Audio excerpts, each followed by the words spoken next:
What is up, you beautiful freaks? You know who it is, and you know what I'm bringing you today. I am running some Battlefield 3 just because I love Battlefield 4 so much. I decided to go back to GameStop, pick this game back up, and try my hand against, the people who still play. And everyone on this game, everyone's been playing forever. Like, most lobbies that you get into filled with like Colonel hundreds and all these crazy ranks. I'm like rank like 40, but I hold my own. I actually do really well in this gameplay. I think I go like 47 and 12. I do pretty well. Now that those stats are kind of boosted, you'll see throughout the gameplay there's like 2 or 3 people who decide to troll me and run at me with defibs or defibrillators, and they just keep hitting me with them. I think they thought they were going to win. They're like, oh, these guys are easy, so I'm just gonna control this kid, and we ended up smacking the shit out of them. So they get what they deserve, and now it's going on YouTube. So without further ado, I'm gonna get into the subject of discussion though, which is why competitive gamers are some of the coolest people I've ever met, some of the coolest people I think that exist today. Now, mind you, there are plenty of kids who are assholes. There's plenty of kids who, just try and, dick ride to, get to know the, super cool pro known players. There's all sorts of varieties. But for the most part, my experience has been incredibly positive when it comes to tournament players. I don't mean competitive as in, like, people that go hard and ranked. I mean players who travel to tournaments and compete for money. They're some of the coolest people I've ever met, and I just want to explain why. It's not because I am a competitive player or anything. I'm not that narcissistic. I'm just a dude who plays, and that's about it. I've been playing since 2006. So I've been in this scene since 2006. I started with Gears of War, and I'm not going to break down my whole competitive history.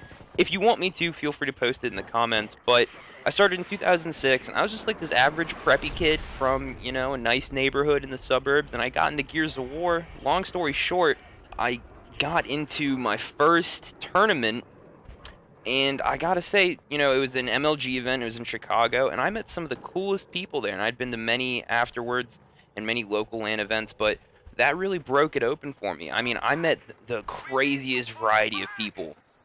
And one thing that competitive gaming really showed me was how most people are the same. I mean, you look at like the news and the media and, everything's kind of black and white. Like, oh, the black African man in the ghetto killed it. Like, killed this kid in the, who's a preppy kid. I mean, you understand what I'm saying. There's a lot of stereotypes that revolve around the news, and there's a lot of fear mongering. And when I lived in and don't get me, I'm not racist or anything. Some of like my coolest friends are black, and I mean, we're not even gonna get into this subject. My point is that when it comes to where you live, right? Because I lived in a nice suburb. You were kind of taught, when you go through the ghetto, roll up your windows and all this rigmarole and all that stupid stuff. And I go to this tournament, and some of the coolest people I've ever met are like drug dealers from the ghetto, and I'm like, this doesn't make any sense. And I mean, you see all walks of life when it comes to competitive gaming. You go to a tournament, and you'll find drug dealers, you'll find the stereotypical nerdy people, but there aren't that many of them. You'll find preppy kids like myself at that point, jocks, regular people. But most of these guys live really exciting lives, and most of them are really cool, down-to-earth people, and everyone gets along. All the people, socioeconomic status, it doesn't matter. Black, Muslim, Asian, white, purple, green, yellow, whatever you want to call it, stereotypes don't exist when it comes to competitive gaming. Yeah, when it comes to online or if you're scrimming against other teams, there's a lot of shit talk and there's a lot of drama, but when everything goes on the line and when everyone shows up at an event, and everyone's in the hotel room having a good time, it doesn't matter. And you really get a sense of empathy because you can relate to these people you've never met who have completely different backgrounds than you, who come from all walks of life. And it was weird to me because I actually found people who I got along with better than kids from my school. Kids I'd go to school with day in, day out. And I'd meet these people like once every few months at a tournament, and I would just vibe with them, I would just get along with them on a level that I've never gone along with with anyone before. I mean, it was really crazy. And I think there's a few reasons for this. Now, don't get me wrong, I'm not saying everyone in the competitive community or tournament community, whatever you want to call it, is nice. Trust me, there's plenty of assholes, just like any school, any sports team, any niche community. There's gonna be the fair share of bad eggs. So that exists no matter where you go. But even in church, right? Don't even get me started on that. But for the most part, everyone was really cool, and the reason why is for a few things, and I'm gonna break it down for you. One, if you've never played competitive gaming, I'm just gonna try and help you bridge the gap with your understanding. Because most people, when they look at playing video games for money, they're like, oh, that's silly. That's just a hobby. They'll grow out of it. It's just, he's sitting there with his little controller, having a good time, getting his little adrenaline rush or his little head rush on the video game. It's not like that. Because the big difference between competitive gaming and sports or any other type of, crazy activity is that, one, there's no substitutes, right? Because I used to play lacrosse. I used to be really into sports, and there's no substitutes. So it has nothing to do with physical ability. If you get tired, that sucks. Too bad, because you're going to be there for another 8 hours. You have to bond with your teammates. Like it's your prerogative to have a great relationship with your teammates, or else you're not going to succeed. And to me, that's really key. That's one of the big reasons why I am the person I am today, and why a lot of my good friends are the way they are today, is because you really get to dig down into a person. I mean, you're practicing with them for hours every day, going over strategies, learning how to outthink other people. I mean, you really learn a lot of key skills that you can reapply to every walk of life, and it gives you a sense of empathy because these people are so different from you, but at the same time, they're so similar because you can see where they're coming from. And it's just amazing when you go to this tournament and you have to play for like 8 hours. Like it's no joke. Like you're playing a long time. You're waiting, you're playing. There's just tons of stuff that has to be done, and you have to be on point, the whole time. And some people say, okay, well, competitive gaming isn't a sport. It's blah blah blah. I think competitive gaming is harder than a sport. I'm gonna be 100% real with you now. I don't know about professional sports because I don't really follow that. But when I did play sports in high school and middle school, I know that the level of teamwork that goes into sports, it's like comparing chess to checkers. Really, gaming takes it to a whole other level because there is an equal playing field. It's not height-based, it's not weight-based, it's not how much you worked out. It has nothing to do with that. It's everything to do with how well can you outthink your opponent. It's like playing chess, making it 4v4 chess, and then increasing the speed by 200%. And that's what competitive gaming is. And it's a rush, and it's fun. The problem is that it's such a small community of people, and there's not that much money involved. At least there wasn't when I was around. There's money now, but when I was really going hard in it. So people didn't understand. And it doesn't have the following that it does today, like you see in Call of Duty or other games like, well, Halo doesn't really count, but League of Legends. Pick your game, pick your poison. And, it was really cool. And to the point where, you can disagree with me. Let me just put out a little statement here. Feel free to disagree with me. If you're a competitive gamer and you've played varsity sports and you're like, oh, well, Hectic's just full of shit, blah, blah, blah, that's fine. You're more than entitled to your opinion. I'm entitled to mine, and this was just my personal experience, okay? Now, the other thing with competitive gaming, I can just break it down. You have to have teamwork, right? You have to get along with your teammates. Some teams don't. Some people don't get along with their teammates. But for the most part, you do. You have to get along with them, and you have to work together. And if someone's slacking, in sports, if someone's slacking, you just put them on the bench. But when it comes to gaming, if you have a teammate who's slacking, it's your job to pick them up, to teach them, to train them, to show them what's good, what's not good, how to play. And then you have to work with them and build chemistry with them and be friends with them. It's really intense. It really is.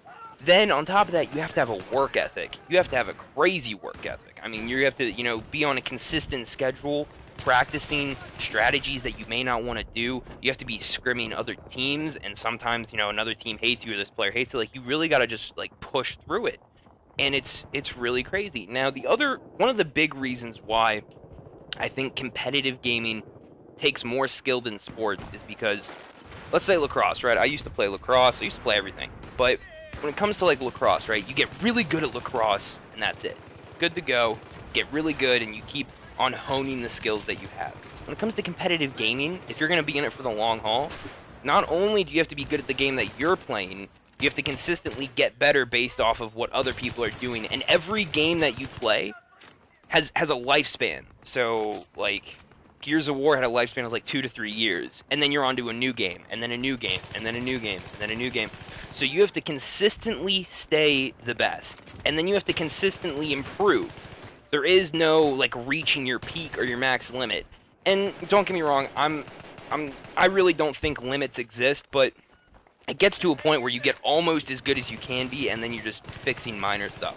When it comes to gaming, you know, when a new game comes out, almost everything is out the window. I mean, there's key things that you can take to each game, but I mean, you got to relearn the game, you got to relearn the flow of it, and you have to create all new strategies with a team. Sometimes you have a new team that you have to bond with, and that requires a lot of teamwork, requires a lot of work ethic, and that's something that all gamers, top gamers, have to have.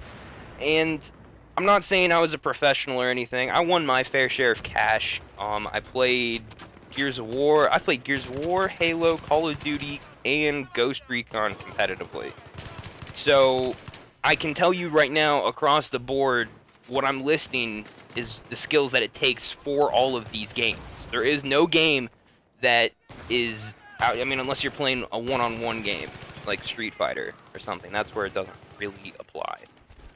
So when you break that down, right, when you break down all of these aspects that I just talked about, you have teamwork, and that brings with it empathy, you know, really deep friendship with other people, a work ethic, and being able to adapt to any situation. You know, let's say you're at a tournament and one of your monitors sucks, right? You have to adapt to that, because bear in mind, when you're playing at a high level, the TV that you play on matters. You know, let's say you have your cool, you know, and it's not this where you go to a tournament and it's this really quiet, dark room. You know, people are on their feet, they're screaming. If you get killed, the person across from you will stand up and scream at you and say, "Oh, you suck, dick, blah, blah, blah, blah, blah, I'm the best." They'll beat their chest like they're fucking King Kong. I mean, it can really crush people. And that's the whole point. When you go to a tournament, you'll see people be like, "Oh, that guy has no mental game. He has no mental game. I can break him at a tournament." And what that means is that they can stand up and they can look at you and talk shit to you, and then you crack under pressure. And so when you play at even at a remotely high level, you have to be able to deal with that type of stuff.